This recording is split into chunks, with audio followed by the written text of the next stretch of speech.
ফের ভিন রাজ্যে কাজ করতে গিয়ে নিখোঁজ এক যুবক। রোজগারের আশায় ভিন রাজ্যে কাজ করতে গিয়ে নিখোঁজ এক যুবক ভাইকে ফিরে পেতে হন্যে হয়ে ঘুরে বেড়াচ্ছে দাদা শেখ আশরাফ।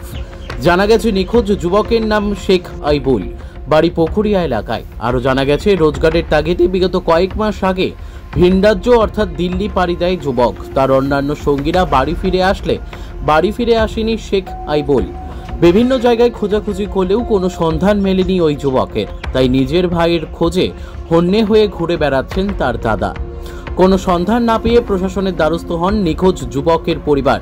পুকুরিয়ায় থানায় একটি নিখোঁজ অভিযোগ দায়ের করা হয়েছে। মালদা থেকে বিশ্বজিৎ মণ্ডলের রিপোর্ট, এস নিউজ বাংলা। 22 তারিখে হারিয়েছে।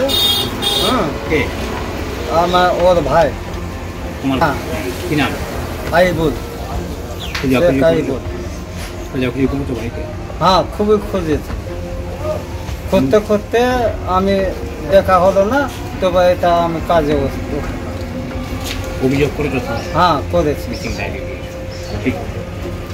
তোমার নাম কি? আশরাফ। যে হারিয়েছে তোমার ভাই? হ্যাঁ। বাড়ি কোথায়? বাড়ি পুকুরিয়া।